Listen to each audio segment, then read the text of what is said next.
Hello, everybody. Welcome to another episode of Health Hustle Chronicles, where the grind meets growth in the world of healthcare. As you know, this ain't your typical podcast because I bring you some of the freshest, livest guests from around the world who spotlight their success and their hustle journey.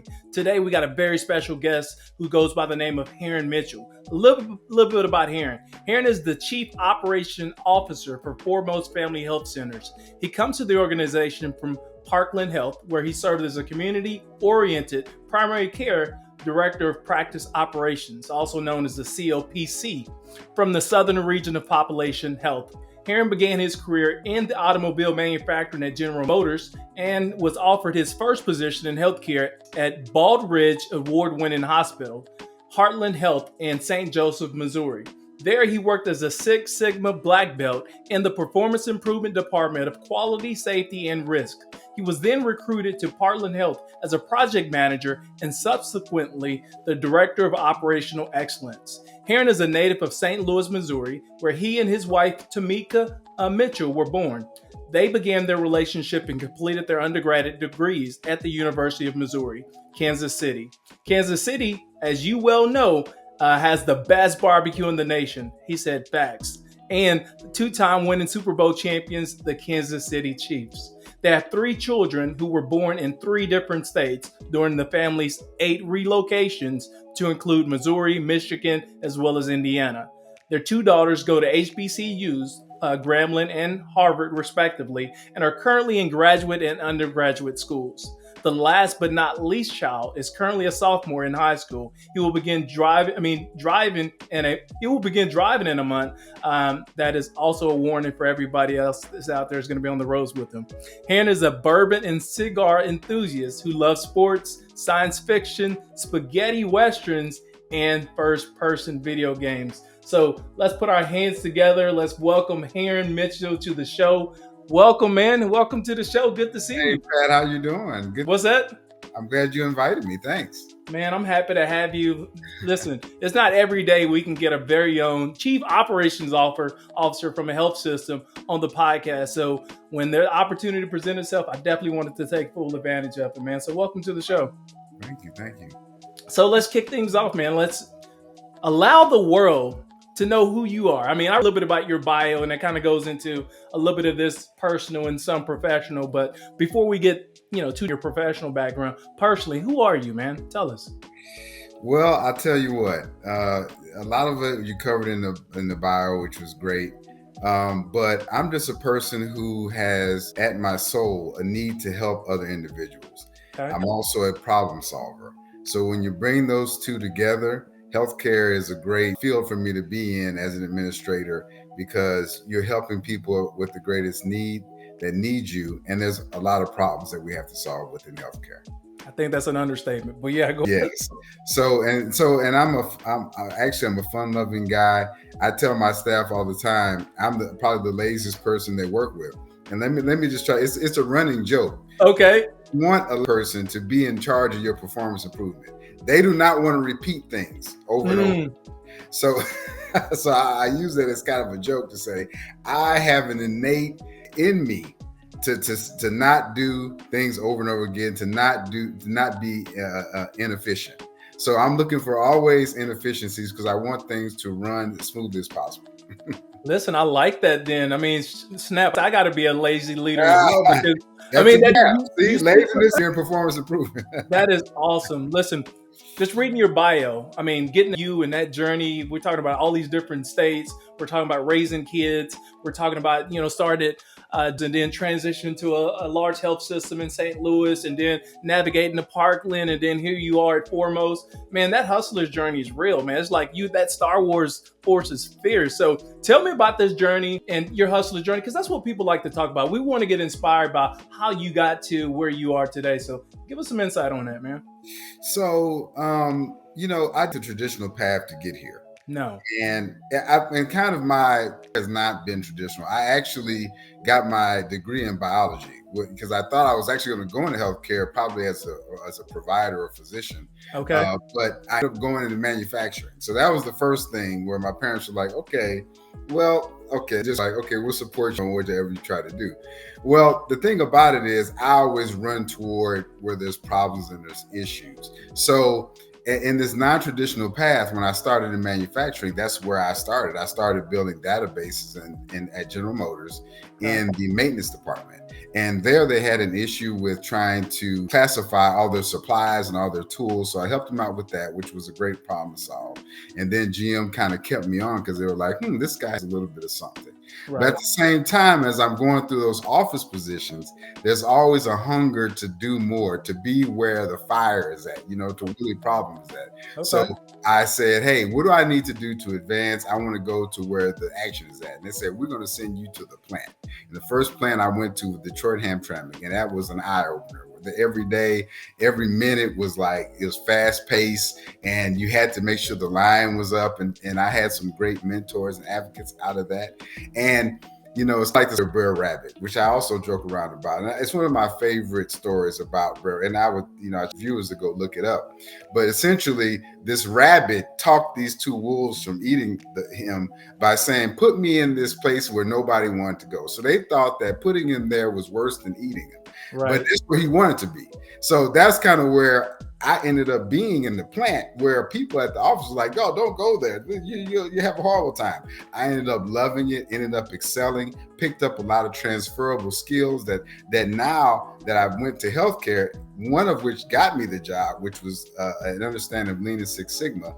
I'm using those all the time. The stuff that I picked up in manufacturing, I'm able to use in healthcare, and I just continue to build on my skill base and continue to take on more responsibility as needed to help the people out there that need our services. Give us some insight into, because that's a word, and a lot of us, we hear Six Sigma, black belts, green belts, all the colors. Can you shed some light? What is a Six Sigma belt? What does this mean?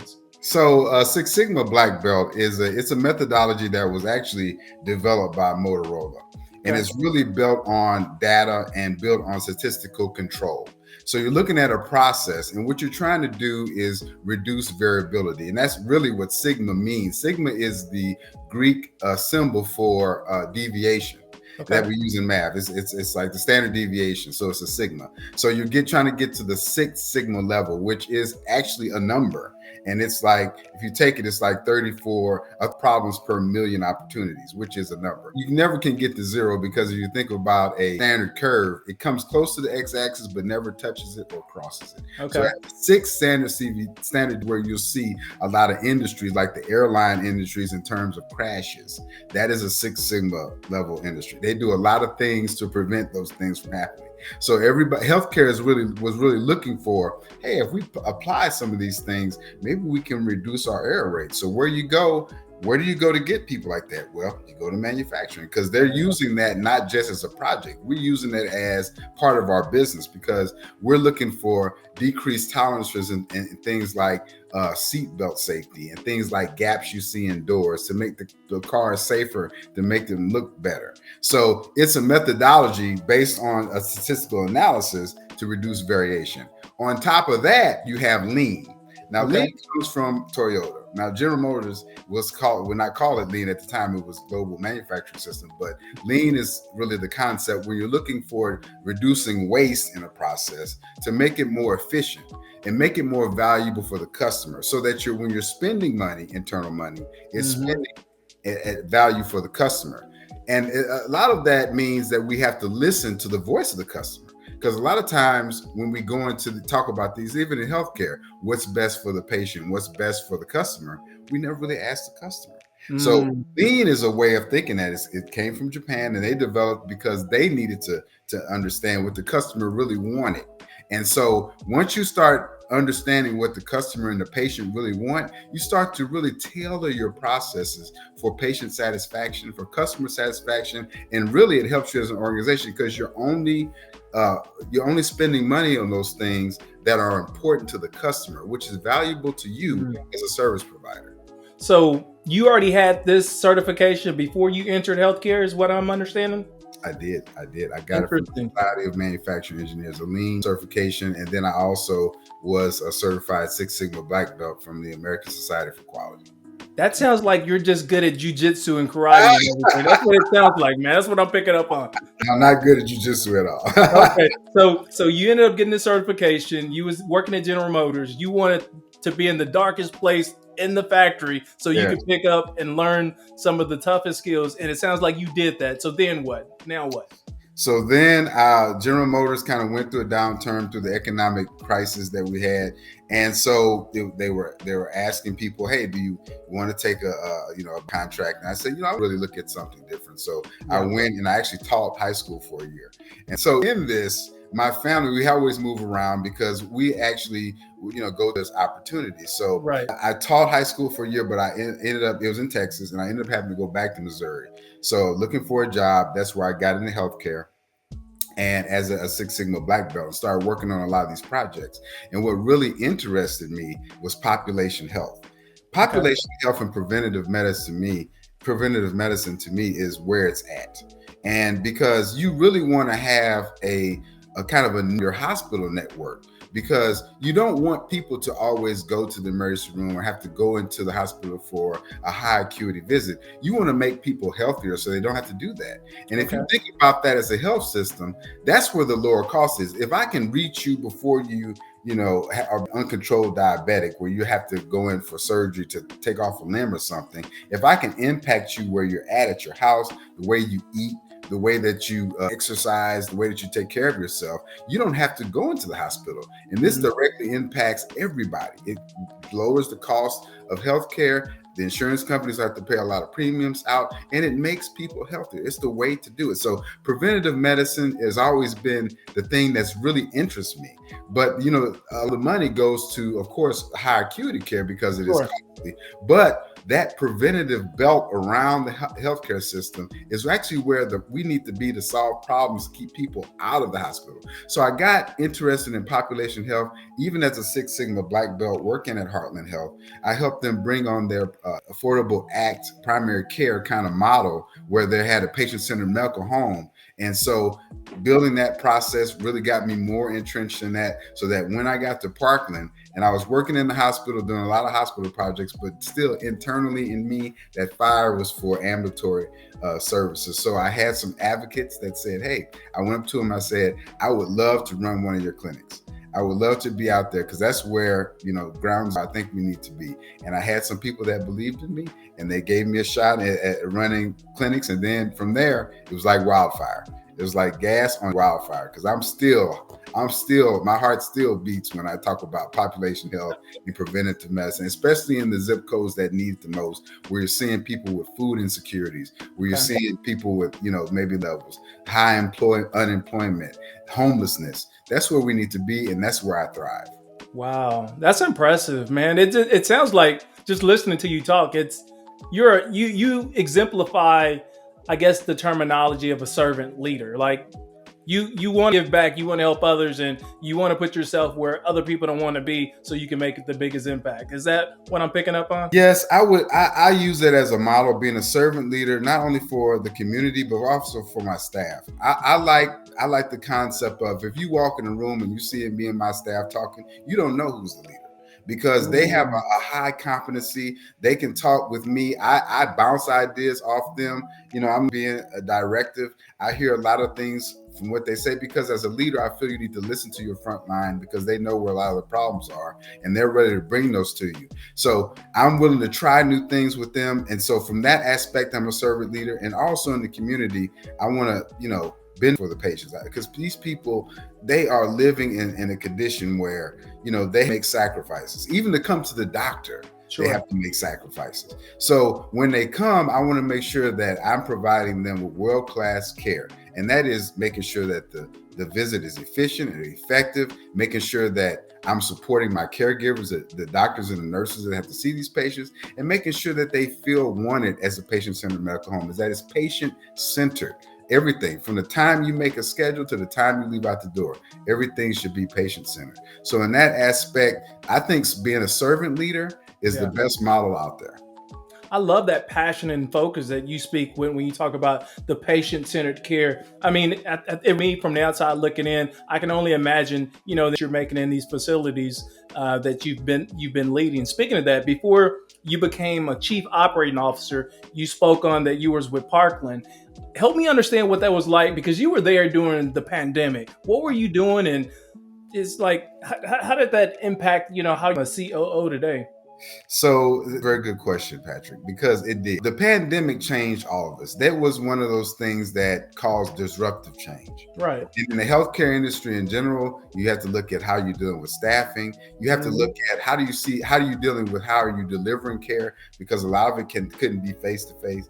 So Parkland is a great hospital, one of the biggest safety net hospital in Dallas, DFW, and maybe in it's nationally very, very big. I think they have the busiest emergency room in the nation. But what they were challenged to do was not only deal with what was going on internally at the hospital, but also what was going on in the county. So actually, we formed a partnership led by the city of Dallas and the county, the Dallas County, with the county commissioners to set up community-based testing sites at 2 locations that were mega sites. So one day I'm sitting on my porch and I'm just, kind of business, having a cigar because I love. So I get a call from the CEO of Parkland. He's like, "Herron, what are you doing?" I'm like, "I'm relaxing." He says, "Come see me on Monday." It was on the weekend. And so I came. You're in trouble. I'm going to put you in charge of, leading to set up these 2 sites. And for the next 2 years, I was involved directly in building up these sites, working with FEMA, working with the city of Dallas, working under the command structure of both Parkland and the city of Dallas to stand up these sites, working with Dallas Fire and Rescue, the Dallas County Fire and Rescue, that multi-county response from them. And all of them were heroic. Working with individuals, health caregivers at Parkland who were sent out to the sites. And we were at ground zero. Right. So people were scared. You don't know what's going on really at the beginning. We're getting operations from the government that we have to massage. My team was brilliant. If you have brilliant people around you, you're very successful. So as a leader, really, all I can really take credit for is putting together that team and then backing them on some of the decisions that they made on how it should really look, how it should really run. I had a counterpart that actually went out and ran the other site. We became peers. And then after I got tired, she took over. So, It's like you got those people that are really champion these things. Anything can be done. And, I talked about that team as the years go by, and we sit and laugh and we like, how did we even do that? Exactly. Right. How did we even do that? But we just took every hour by hour, every day by day. And we went from, maybe seeing 100 people that needed testing to, at the height of testing, seeing 1,000 people a day at down at either side, at the Mavericks, at American Airlines, and at Ellis Davis in South Dallas.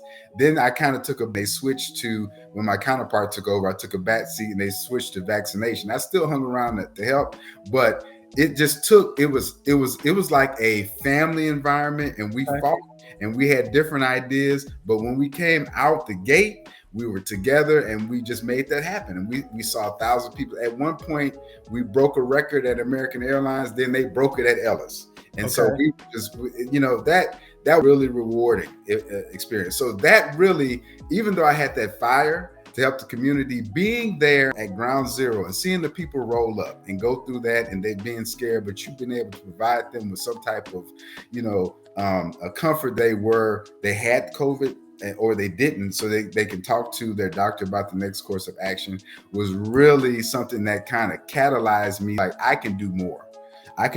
So, and they always say, be careful what you ask for, because you're right. So now I'm right back in 215, working at this great Foremost Family Health Center, right in the shadow of Fair Park, dealing with the same type of individuals, trying to provide them with, ways to healthcare, even if they don't have insurance. And that is something that has, kept me fulfilled as a administrator. That's quite a bit. That sounds like, okay. So during you were setting up sites, you were seeing it, it's some 1,000 people a day. And at some point you transitioned to vaccinations. Talk to me about like your fear level. I know in the very beginning, no one knew which way was up, which way was down. Everybody was all scared. We was talking about PPE and, having supplies. We didn't even want to be around people. It's kind of like, which was so. Talk to me about, how to ground that fear and tell you, man, and you're veteran. When you're in combat or when you're in a situation like that, some people are paralyzed by fear, but some people run into it. And so that catalyzes you. And Okay. that's what I'm saying. Afterwards, you're like, whoa, that probably was a little bit risky to be out there, and you Right. don't really know. There's like cover your. You It- don't really know what it is. I was happy that none of my team got COVID until actually we were really, really later on in the project, Right. and we were just trying to do safety protocols. But at that time, you're so focused on implementing the process and making sure that everything is running. And you have these situations come up. You're talking about supplies, like running out or just nearly running out of supplies, or not being able to make a deadline to send the samples off the lab coat, because you know you have at the end of the day a deadline to get it on a plane to get it somewhere in the nation so that they can make these finish these people know that what their status is. And that's what you're focused on. And you're so focused on those types of things that the fear kind of dissipates. But later on it comes back. Like, Okay. so for this, we got a second of rest. So really, it wasn't until we kind of were years. We're like we went through some traumatic things going I would on. imagine. I can only imagine. Come to work. People lost their spouses during this time. People lost their loved ones during this time. People, we had, when they first came out with the specifications, some people were able to get it, some people weren't. But you just focus on the task at hand, and if you have good people behind you, right, and you're back to back with good people, they got your back. And so that's what we did. We had each other's back. So if there was any fear, it really never came out, because you didn't want the next man to have to go down, because you were ready to pick him up. Right. Two big things that, I picked. One that you said earlier is that if someone walks into a room and they see you with another one of your employees, that no one knows who the leader is. Like, I found that inspirational and impactful. I'm thinking, wow, if you think about that, like, that's pretty cool. Like, I picked up. And then the other thing is, you was talking about fear, how to overcome fear. And for you is by having a process. So if you created a process, you stuck to the process and you followed it, basically in that action, because you had those steps that you're following, it prevented you from being fearful in those moments and allowed you to take some steps forward. So did I summarize that pretty good? That's great, man. And again, I cannot stress the team around you. Okay. The good people around you. That's one good aspect of a great leader. I've worked with some great leaders, and the real ones, the really good ones, are able to put together a multidisciplinary team. I worked with the gentleman that hired me for Parkland Health, was one of those people. Able to put together, you would look at it and be like, on paper, be like, how do these people get along? Right. But together, we were a solid team, because when it came down to recognizing what the issues are and putting together our differences of background, differences of education, that is what Parkland needed at the time. This team of diverse people and diverse ideas to come in as change agents and help the clinic. And this gentleman was really good. I learned a lot from just him. He did it. He was actually one of my mentors, one of my biggest advocates. One of the other advocates was a gentleman who was a veteran also at General Motors. He kind of was my feel of what advocacy could do. And this was one of the guys where you would look at him and you'd be like scared to approach the guy. It didn't seem like approachable. He never had a smile on his face. Well, he was a funny guy, but he never really, you're like scared up to him. But what he did was, when he recognized that you were serious about your job, and you were ready to lay it on the line every day, and you had your people's back, he would start to pull you in and start to give you some advice. And then after he saw that, hey, this person's listening to it, he would advocate for you. That was really working at General Motors. When I went to the plant where everybody said, don't go there, don't go down there, it's terrible down there, I actually got my first promotion ever in life at Detroit Hamtramck because of him, and advocated for me. And I learned so much from him. I learned that the mission was very important, but also the people are very important. And how do you treat the people? And how do you act? Right. It's not necessarily that you have to be, if you're not the nicest person or whatever, but you need to be consistent. You need to be fair. You need to be ethical. You need to be, and what I mean by consistent, if you have rules, lay the rules down and then set some expectations, because your employees are watching you. They're watching that you're making sure that you're treating everybody the same way. And so I learned that from him. And I learned that there was never anything that he wouldn't do for me. Right. As his employee, he had my back all the way. And sometimes I got in trouble. I remember one time I was a young supervisor, and we were running low on parts. And I'm sitting in my office just chilling. So the line is down. So he calls me on the radio. He's like, "Hey, did you ever get those bolts in expedited?" I'm like, "Yeah, they're going to be the doc." He said, "Do you have them?" He said, before I can say anything, he says, "I know you don't have them because I'm standing over here with them." So Oh, wow. fucking rolled over there and he like let me have it. And then later on in the day, he comes by my office. He's like, "You all right?" I'm like, "Yeah, I'm all right." He's like, "Now, when stuff off expedite, you need to be in that because we can't in General Motors, when the line is down, everybody needs to jump on that." So he raised my level. And from then on, if expedite shipping was there, if nobody else was there, I was there. You was there. I would drive outside the plant and meet them at the gate. That's awesome. I love that. So listen. He forced it with us anymore, but I learned a lot from him in those plants at General Motors. Yeah. There's so much in this conversation that you just had. Like there's so many ways that I can go with this, but so I like the fact that you spotlighted you had coaches and mentors who influenced and held you accountable that helped you reach this level of success that you're at now. So I appreciate you sharing that. The other thing that I picked up on, and then I'm gonna have a follow-up question, is that it's okay to have a supervisor that's tough on you. Because I think nowadays, like we as people, it's hard for us to accept criticism from someone that's over us, but you took it, and because of that, it positioned you to strengthen your skill set and held you accountable. So I got that from it. And then I want to jump in here. Okay, go ahead. Because that you really summed that up really well. Right. And it's not only that you're willing to listen to a critique, but what proves it to me, because I'm data, always looking for the logical next step. Sure. What proves it to me was the outcome in my career after I took that critique to heart. And I really said, okay, let me change that. And I got better. And I started getting more skills and I started getting more levels. Yes. So that's feedback. If it's good critique, even if it's negative and you take it on and you start to do one of these things with the trend curve, I mean, ask for. Yeah, that's powerful because, I was in a conversation too with my wife a week or two ago, and we were just talking about feedback, whether or not it's valuable. And, we both the conclusion that any feedback you get from a supervisor is valuable. And the fact that the minute that they stop providing feedback means they've lost confidence in you and they're probably moving on from you. So we should seek to get feedback from our supervisors. Would you agree with that? Well said. You should seek out. I tell the people I work with right now, even in my departments that I serve, other than the departments that I'm over, I look for negative feedback.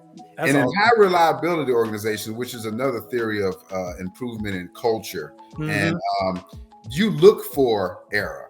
And I read a good book about high reliability, and so the book basically said, the old news is good news. Well, with a high reliability organization, no news at the very least means you're not getting any feedback. You're done. At worst means that something has happened and you don't know about it. Right. It's never good news when you're not hearing from the environment or the staff or the patients where you're going. You need to be able to be at a place where the environment is giving you feedback. Just like lean, when you're talking about visual management, you should be able to walk into a room and tell with lean tools that stuff is out of place, stuff is missing. And that's how you make things more efficient. That's how we get world-class, effective, safe, timely, and patient-centered. Good stuff, man. You dropping all kind of nuggets today. This is great. I can't wait for this to be reposted because I know, man, I'm going to get all kind of comments on this particular topic, especially speaking with you, someone who's been through the trenches, doing the, these stage camps provided. And now we're talking about analytics. Speaking of that, so we went through the pandemic.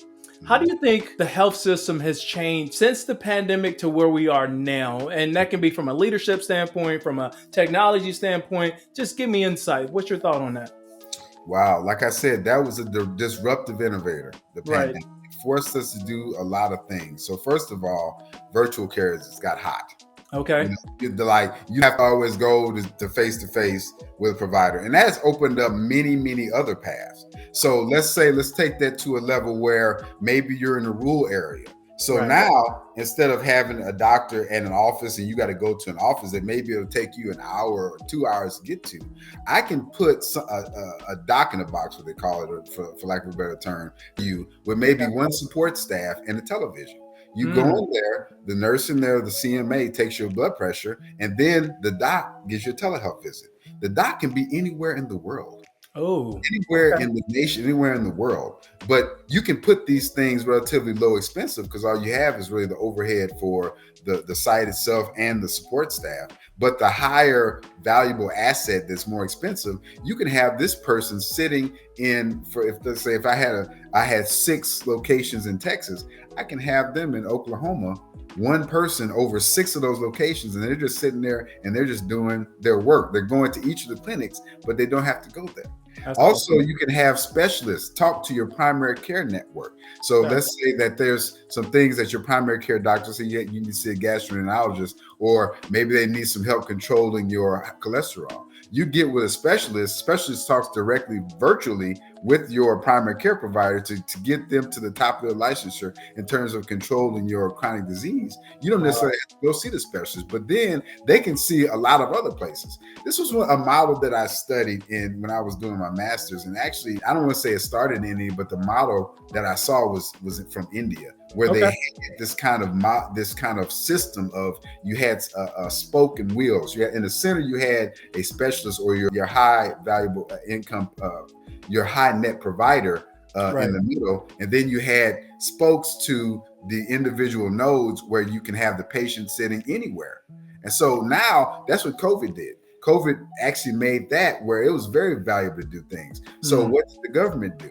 The government is now trying to, how do we incentivize that? Where does that fit at on the pay scale, and where fit at in the continuum of care? So at the same time, as you can remember, we had the ACA that was happening a while ago, but really through COVID, really the conversation really got going. How do we make the people healthier? So on the other side of COVID, you have the value-based care. So the switch from fee-for-service to value-based care. And what that means is we're looking at things like clinical quality measures, where if you're a diabetic, how's your HbA1c? How's your high blood pressure if you have hypertension?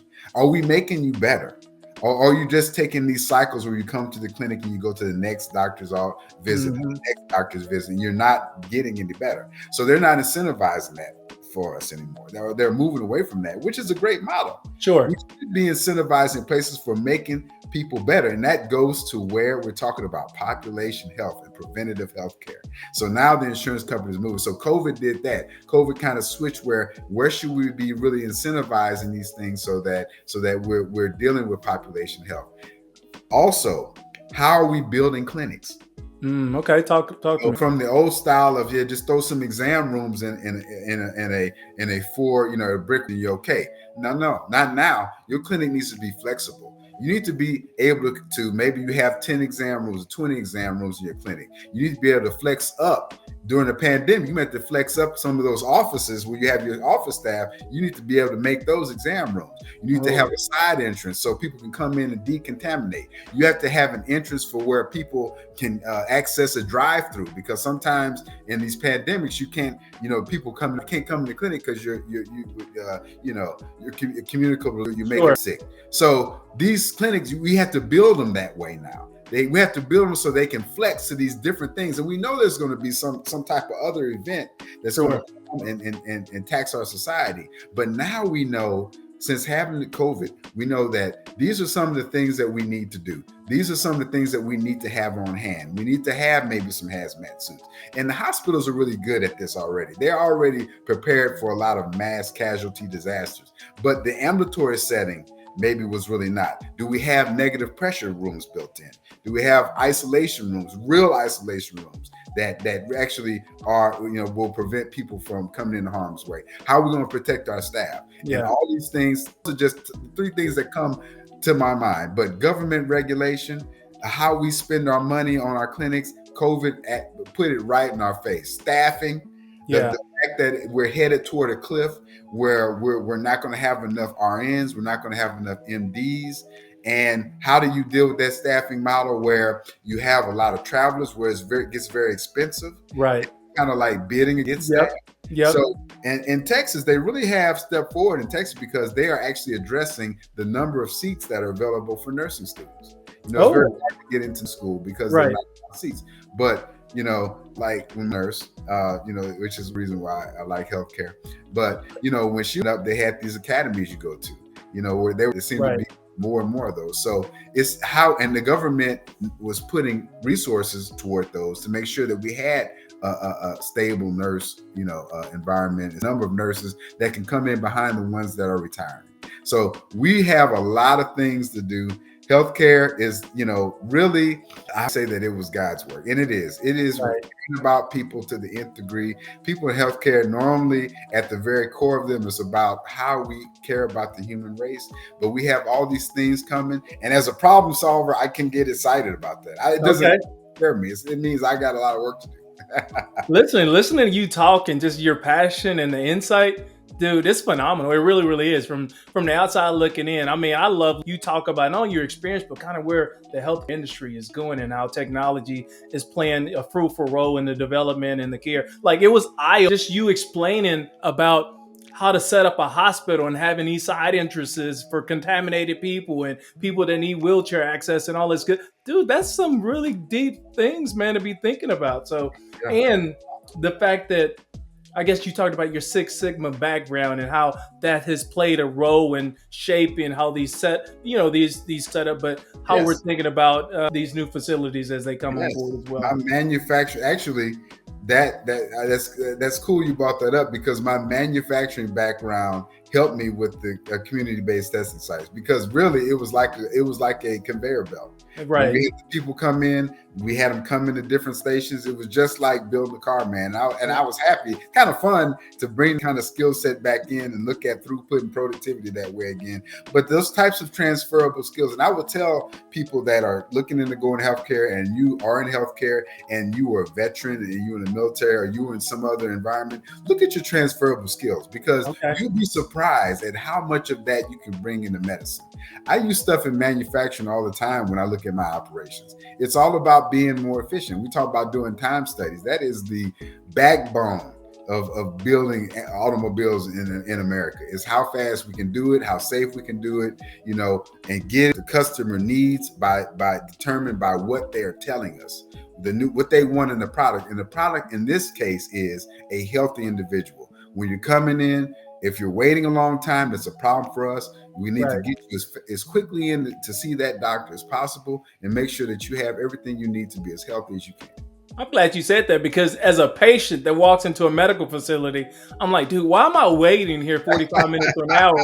My appointment was at 11:15. Why are you just now seeing me at 12:20? Like, what's going on? It's a problem. Waiting is lean, and lean itself, the ideology, the process of waiting is exactly what you're trying to avoid. Oh, yeah, so exactly. Those things were to minimize that time. I actually had an opportunity to work directly with Toyota at Parkland Health in the Michigan department. And they came in and helped us. And the way they did it, again, that's a servant leadership type structure, because when you meet people who are really believe in lean, what they want you to do is for you to learn. So they will come in and give you the tools, but they don't necessarily tell you what to do. They just kind of say, okay, you may want to try this, you may want to try that. And they're trying to teach you, because that's really the win. Right. If you can come in and teach a small team of people in an institution how to do lean, and then take those people and seed them in different departments, and then now those people learn how to do lean, in a couple of years, you have a lean organization. So now people are walking around doing lean projects just off the top of their head. I want to move the printer because I'm walking too far. Well, every second you get on every patient, that ends up being hours. And so that's what you're waiting on. You're waiting on stuff that you don't want. And that's what I'm talking about. When you talk about what the patient is willing and not willing to pay for, when you go someplace, you are not willing to pay to wait. No, not an hour, man. You're like, man, I want to pay some more money so I can wait a long time. No. So that's exactly what lean is there to shorten. I think a grace period for most patients is if we walk in, if we have to wait 15, maybe 20 minutes, it would be top. That will be top. That's a long time. Exactly. And it's also your perception of waiting. Press Ganey really does very good with this in patient satisfaction. That's one of the dissatisfiers, the driving dissatisfier is waiting. But waiting, if you think about it, if you wait when nobody's talking to you, Right. It seems like a very long time. Absolutely. If I'm coming out and I'm saying, Mr. Hart, this is where you're at on the list, Right. doctor behind, or this is where you're at, you're up next. We got you. Would you like a glass of water or something? Sure. It makes you feel. You Right. can wait maybe a couple more minutes. They care about me. They came out and spoke to me. Yes, And you're they not recognize I'm actually here. Yeah. Yes, they're treated like a person. So yeah, I love it. That we like, please go out to the patient. The people at the front desk, there's not just to check you in, but to manage you and say, how are you doing? And you know what, really, I learned this at Heartland Health, because they actually went through a transformation where they wanted to kind of look at the hospitality industry and figure out, how do we not so much make this look like a hospital waiting room, but make it look like a hotel waiting room. Right. Where it's warmer, and maybe it's not even waiting. Maybe you just come in and just kind of go into. So we used to go out and visit places like Quick Trip. We used to go out and visit Build-A-Bear, things, places where that do really hospitality really good. Starbucks, stuff like that. Learn and see, how do these people talk to the people? What do they talk to? And one thing that we found out is that it is intentional. The things that they do at Build-A-Bear was really neat. Even when you go into Build-A-Bear, if you go in the back, they have on the wall like employee guidelines, but in bear language. Oh, okay. It's like you walk in, even the employee guidelines that are fairly regulated are in languages like you're at Disney World or something like you're talking. That's cool. So it gets you in the mood. And so if you're in the mood as an employee, if we're putting this energy to you as an employee, how are you going to interface with the patient or the customer? You'll do it well. You make it like they're not about you. You'll make it like it is yours. Whatever is the problem they're having today, make it go. And that's what we teach. So let's fast forward to today. So now you're a big dog on campus. You're the operation officer, at a system right here in the Metroplex, right? So what the freak is a chief operations officer? What do you do? Like, honestly, what do you do all day? Like, tell us, give us like, man. Oh man, what you asked for. So yeah, I've always desired. I told you, can't sit on the sidelines. I can't sit on the sidelines. I got to be in it, and this really puts me directly in it. So, chief operations officer at Foremost Family Health Centers. I am over operations, which includes patient access. It includes facilities. It includes revenue cycle management, IT, any type of renovations that go on. It's in my purview. And then within patient access is when you call to schedule a doctor's appointment, who you talk to get you in, who you check in with, make sure that your consents are signed. All those people work for me. For the RCM, revenue cycle management, when you're done seeing the doctor, it generates a claim. This claim is how we get paid. I have a whole department that's based on getting those claims filled. And so then the other part is outreach, where we're actually going out to the community and making partnerships with people in the community organizations to, one, bring in more patients, but two, also provide community resources for our patients that are there. Because there are resources like findhelp.com, which will help you deal with your situation if you're homeless or you don't have a job or you're starving. We have what they call community health workers that work in outreach, who give education to the community on what our clinic is about, but also what's out there in terms of these type of community resources, what's out there for funding sources. If you're with your immigration, they help with it, point you in the right direction there, because that's what's needed. Right. We cannot just stay in these four walls anymore. We got to get out. We got to get out and meet the patients where they're at, because some of them can't get to us. And that's not their fault. But we have to meet them where they're at so that we can help them. So as a chief operation officer, I'm always thinking about new ways, along with my colleagues, along with all the other chiefs. But I'm essentially the guy that's over the non-clinical side, and I'm helping support the clinicians. So when the patients come in, they're ready to go, and also outreaching to the community. And that's what I do on a daily basis, 24/7 sometimes. And it is a job, my friend. And that's what I love. And that's why, like I said, the fire for operations was lit in me when I went to the production side in General Motors manufacturing. And this just is another version of that. I love operations. I love to be where I can see if I turn this knob, does the process get better? If something's wrong with this process, how do we make it better? How do I deal with complex teams over different divisions? That's what operations does every day, all day. Man, that's really cool stuff. I mean, and the other thing too is like, yeah, we live here in the United States, and if you live in a major city like Dallas or Austin or Houston, Philadelphia or something, that you start thinking that the rest of the United States is big and massive like that. But here in the US, there's actually bigger rural population than there is a metropolitan population. So the fact that you're talking about getting outside of your four walls, making care accessible in these remote locations, even if you're in 2 or 3 different states over, that's powerful stuff, man. That's making real impact. So kudos to you. That's what's needed. That's what's needed. And You those are gave me- we go have ahead. to protect those. We have to protect those rural and urban health centers Yeah. that really deal with people that are on the margins. They Right. don't have a lot of profit margin. Right. They're not like some of the bigger systems that maintain this. But these people are we're barely getting our mission out there. Sure. So we need to protect those things because that's where the people are. That's where the people go. Because we're right in the heart of the community. So either some people walk there. Some people will take, the public transportation systems in the rain and the snow. Right. We're there to serve those people. Awesome. Mm-hmm. So, okay, so you're a chief operation now. You gave me some insight on what you do. Help me understand, can you do your job in 5 days, or are you working 6 days, 7 days? Like, or can you do it in 4? Like, what is it? My staff, we're Right. on 24/7. Ah, We're on 24/7. So, and the thing about it is, I don't want everybody to think that I actually expect them to work every Sure. minute of every day. right. But what I really expect them to do is manage their life and time. I really believe in work-life balance, Okay. but we don't really have a set schedule because in the middle of the night, the burglar alarm can go on in one of my clinics, and my ops manager is on it.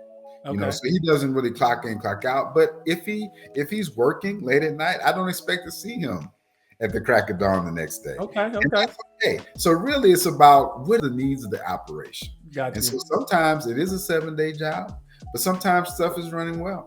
And we can take advantage of that too. And I the way that I manage myself is the way that I would like my staff to manage, and I'm there to support them. I think that getting back to the servant leadership, Mhm. us managers, if we're managing some employees that have that type of mentality where they're on 24/7 and they're really available, and I say this, and my staff, they're funny, but they do it without me saying. Oh, nice. And so what I want to say is I have the expectation that you should, if you need time off to spend with your children, go ahead and take that. If you need me to come in and be a relief operator, I can check in patients. Right. I'll do that. That's what I'm saying. You come in the room, you can't tell who's the COO. Got Because you. sometimes I'm at the front desk checking in patients with them. Okay. So, and if you're going to be a servant leader, you got to be able to get down to the tactical level and make yourself valuable for those people. That is how you make yourself a model for everybody that works for you. So let's keep it 100, man. We got to keep it 100. So you're this big dog on campus, right? And you're telling me how you want your team to, manage their work-life balance on their own, communicate regularly for the greater good and the mission of not only patient care, but for the operation of the organization. But for you personally, how do you separate that from your family, man? How do you have that work-life balance? Because I know one thing as a leader, you can tell your team to do this, but are you able to do that as well? Yes. It's difficult sometimes. Yeah. But it's not only with just that I do, but also looking after the people because my first priority is how they do it. Okay. How are they doing? The importance of having routine one-on-ones with people. I shouldn't have to, think about them just when they do something wrong. I'm having one-on-one routines. So we have these conversations. Right. We've done the emotional exchanges. I know pretty much about how my staff feels. So just being that sometimes is overwhelming for me because I tend to put myself second. Right. Well, as a leader, and you have to make sure that you have to have time. The gentleman that hired me at Parkland Health, he actually is a firm believer in that, and he actually made us schedule lunch on all of our calendars. So it's a meeting, so you won't schedule anything over it. So again, I learn from people. I learn from my mentors. I learn from everybody around, and I'm not afraid to take ideas. I have the same thing for them. I have lunch is important as a meeting. So one thing you have to do in the middle of the day, take a break. Take a break to free your mind. Get away. Go outside. Take a walk. So when I'm talking about myself, those are the type of things that I do. When it's time for me to disconnect, quote unquote disconnect, what I really do is I try to put myself in situations which takes my focus away from the job, because I do have those blocks of time where I know I need to mentally disconnect, and then I go back to work. But then when I'm like going on vacation, I usually take a day, decompress, usually take a day to, hey, focus. So, I like to go places like if I'm in the Caribbean or if I'm in Vegas, I would take that first half a day. Maybe I'll look at some emails because I'm trailing off. I'm trailing. Okay, got you. I'm in a place now has drawn my attention away from work. So that's really the real way to separate yourself when you really want to separate is put yourself in places that draw your attention. Travel to Europe, travel to different places. Go outside and sit in the park without your computer, without your cell phone. After a while, you're going to be listening to the birds chirp. You're going to be in the moment. But it takes a second. And I think you need to be realistic to that. Some people can turn it on and turn it off. I don't necessarily can do that. I have to wean myself away. But once weaned away and something else has my focus, then I'm all in that. Then it's time to come back to work and I'll refocus back up on work. But I really try to put myself in situations so the situation itself pulls me away from the job. Okay. So, and in that, keep it 100. I got a follow-up question I want to ask you, but I also want to set this up because half of the people that follow, my podcast actually just from an audio standpoint, and then I have other streaming channels that you can actually come and see this, so they can see your face and they can see our body language, the whole nine. So for the people that are not actually seeing this, I want to point out the fact that you're an executive leader and you're a Black man in healthcare in a metropolitan location. How does that impact you, being a Black man, being a Black leader in a major city like that, or does it at all? That's a very good. I'm a member of a National Association of Hospital Service Executives, NAHSE. And, that is an organization, American Executives, Hospital Executives, and we share ideas. Okay. I was just at a panel discussion last night about this, and it does affect you as a Black person in America, because, you have the history, and, you can't that down, right? Because everything that I do on the shoulders of people that came before me. Mm-hmm. Even with this most important election that came up, I told everybody I'm going to vote. Because, hey, those people before me that laid down their lives so that I can just be, counted as an American citizen, right? I owe them a debt. So those types of things are why I do what I do. And you take that into kind of your administrative role. Color, you're looking at communities that are affected by major health adversities. So in Dallas County, where I work, if you live south of 30, 35 there, you're expected to live 20 years. Wow. Because of the location. Wow. And so that is something that it really infuriates me. And I can't see how any reasonable person would not find that terribly troubling. Right. From and the framework, like a 5-minute drive. Yeah. 5-minute drive from Turtle Creek to down to South Dallas. Right. You're talking about 20 years. And so those types of things, it really is sensitive for me because I'm looking at people that look like me. Yeah. And they're not living long as somebody who just lives up the street. Wow. So those types of things, you take that and we were talking about how do we build strategy? How do we look at as an organization impacting those areas, going into those areas of need? Where do we need to go? How far south do we need to go? What type of people that we need to deal with? You have some type of immigrant population that needs help. You have the people that were in situations where it's very difficult, because of societal things or to them.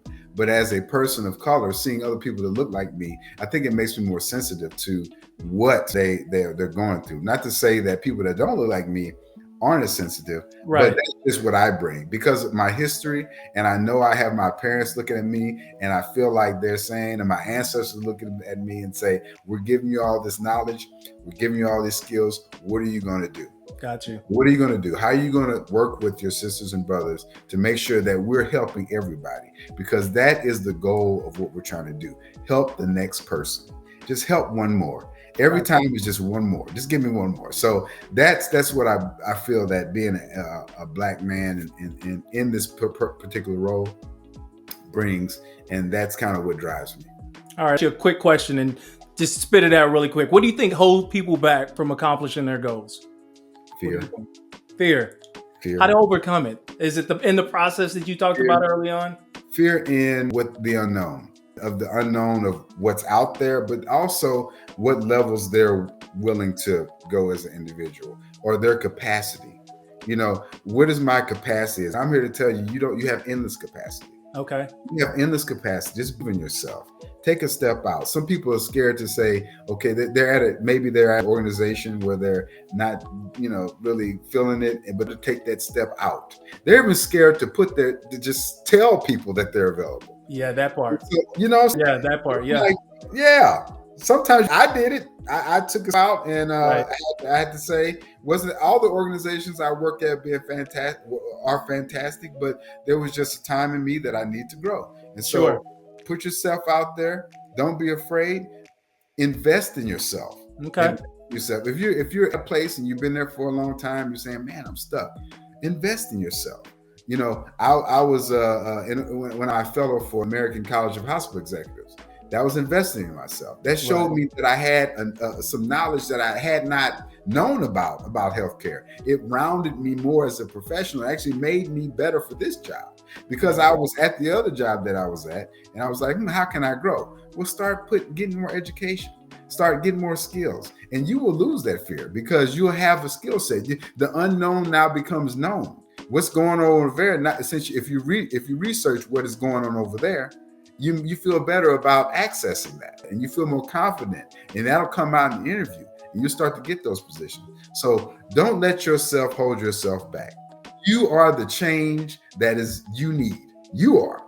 There's a great Nike commercial I can show it where this guy is basically running down a road by himself, and he's having a conversation. One side is telling him to stop, don't go any further. Right. The other side saying, I got to go further. I got to do it. And it's like he's having this battle between himself. Sure. And the side that wants to keep going says, I'm not going to listen to you anymore. And he starts running. And so the other side's like pleading with him to stop, but made the decision, I'm going to keep running. And he just runs off down the road. And that's how we got to be sometimes. We are our own worst enemy. That's a great story. Thank you for sharing that. So let's look back really quick, and I want to make it quick. This path to your success you are today, it's been phenomenal. Thank you for providing that insight. But as a kid, what did you think you wanted to be?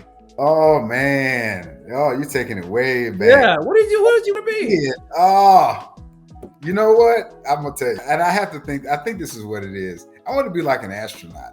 Really? Okay. I am enamored with space. All right. I really like black hole. I remember the first kind of space movie my parents took me to was Disney's Black Hole. And I thought that was really cool with the laser guns and stuff. My favorite ride at Disney World was Space Mountain. Okay, and yeah. I've always been enamored with space. It was going to be on Star Trek. Wow. And I'm still right now. Oh man, the universe is just so magnificent. Yeah, it's so huge, and we just, we're such a small piece. Right. But it's always thinking about science and how even the science that we've proven on Earth mathematically. And one of my favorite persons, by the way, is Neil deGrasse Tyson. And I watched Cosmos just like he did, and now he's a physicist. But it's just how space and how there's stuff that works on Earth, and it works mathematically on Earth physics, but it also works in the universe. Right. So the fact that we're so small and so physics was already there, but we're connected to that now, and it actually can be proven. Like not just recently, we saw a black hole the first time, but we had known about it and through mathematics, 20, 30 years ago, even further, maybe 50 years ago, in Einstein's theory of relativity. So all these things I think is magical. It is. As a kid, I would want to be an astronaut. My father worked for McDonnell Douglas. He was actually an engineer, and he designed a piece of the space shuttle Columbia, and the engines in the back. So I always had the designs, and I would have the rockets and stuff. That's cool. So I was looking it up a couple weeks ago with my granddaughter, and we looked it up. This was an interesting fact. 1 billion Earths can fit into the sun. Isn't it crazy? 1 billion Earths can fit into the sun? We have thank God it's so far away. Exactly. All right, so and it's loud. As we sit here on Earth, are we looking up into space or down? Well, you know what? Yeah. So the question is, what are you using to orientate yourself? Oh, okay. Like that is, so when you talk about on Earth, we use the poles, north and south. But Right. in space, we're not necessarily north and south of anything. Oh, yeah. And now, the theory that as a system, we're moving. So remember back in the day, way back in the day, they thought everything revolved around the Earth. Right. And somebody said, no, that's not right. So they finally figured out everything revolves around the sun. Then you got this solar system that's revolving around the sun. Now I'm gonna throw in that all of that stuff is moving through the solar system at breakneck speed. So now we're revolving around the sun, and the sun's actually in motion, and we're going around the galaxy. Wow. And then the galaxy itself is in a cluster of a million other galaxies, which is a cluster of a million. I mean, just that's a lot. That the galaxy, that the universe is expanding, and it's expanding so fast that it's expanding faster than the speed of light. So there's some parts of the universe where we'll never see because the light will never reach us ever. That is insane.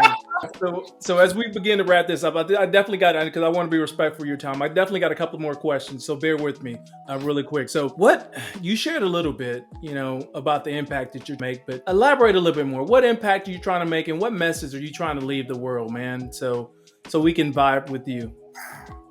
The message that I'm trying to leave is, if we all work together, we can save the next person. Wherever you're at, whatever vocation that you're at. Okay. Humanity is our greatest gift that we've been given. And how we serve each other, how we protect each other, how we work with each other, how we love upon each other. To me, you just just give me one more opportunity to impact somebody's life. Because that one that you impact 10 years from now can turn to 30 people. They'll go out and impact somebody. Then those 30 people go out and impact somebody. So now you have multiplied your footprint on this small blue dot that's going around the galaxy. Right. And as a human race, we get better. And if we get a critical mass of that happening, man, we can turn this into a utopia. Hopefully, I'm alive to see that, and bounce my grandchildren on my knee and talk about how things used to be when we had rotary phones and exactly test tapes, Blockbuster. Powerful, man. That is really powerful. And in the bio, I read about some of the things you like to do extracurricular, but outside of work, outside of wearing that hat as CEO, what things do you like to get into? Where can we find you being happy at? Well, besides loving on my family and kids and my relatives, I really like, I've always been a gamer.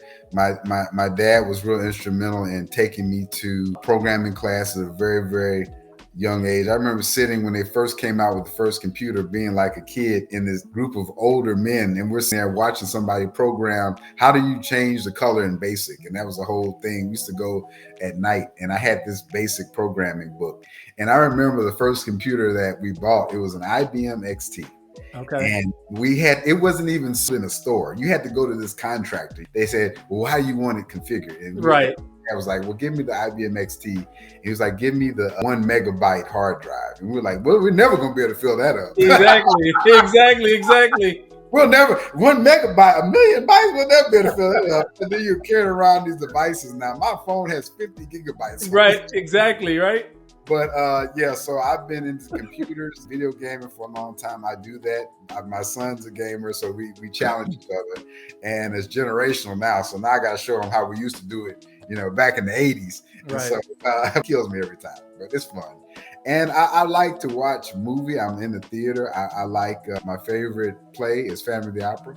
I like operas, and I used to play the violin, so I like the symphony. I like music. So those types of things you're talking about, kind of pulling yourself away. Yeah. When I get immersed in an environment of an opera or a musical, or going to see symphony, or binge watching horror or whatever, I read Stephen King. Those type of things is a way for me to escape, and so I like doing those when I'm off. Listen, man, I've really, I'm just going to keep saying really, because it's an easy word to say and it sounds fun to say, but I really enjoyed getting to know who you were personally as well as professionally. and the impact that you're trying to make. I know other people, man, when they listen to this or watch this, they're going to want to know how they can tap in, be in your circle of influence. So do you got like a podcast or socials that people they can link up with you or follow you in your journey? Well, I'll tell you what, I've learned a lot from you as an influencer. And I do do some blogging on LinkedIn of the events that happen at my company and with my organizations that I'm a part of or supporting. And so the best way to contact me or see what I'm doing is on LinkedIn right now, and that's really, showing what's happening where I'm at. And I've had the gift of being awarded a lecturer position at University of Virginia. And I interact with those students and they have made me a better administrator as I'm teaching them management theory. So you can find me there as well. But LinkedIn probably is the number one place that brings all that together. This is awesome. I know other people is going to be hitting me up after this, wanting to get in contact with you, commenting on the episode. This was really impactful, very eye-opening. And I like that there was a lot of different layers because I think there's stigmas that we have in our head of what an executive look like in a healthcare system, especially a Black executive, and the things that, that they find of interest outside of work. You talked about Phantom of the Opera and being a violinist and going to Europe and smoking cigars and having your brandy. I mean, these are things that make you, a lot of people think you wouldn't get into. So I appreciate you just being open and honest. And with that being said, I'm going to wrap up this episode, man. Listen, thank you, hustlers, for tapping in. Thank you for joining this episode. It was very inspirational, very eye-opening. Today, we had an opportunity to connect with Herron Mitchell. And again, Herron Mitchell, he's the Chief Operations Officer for Foremost Family Health Centers in the Dallas-Fort Worth Metroplex. You make sure you tap in with him on LinkedIn, follow his journey and the impact that he's trying to make. Until next time, hustlers, let's get it. Let's keep hustling. All right.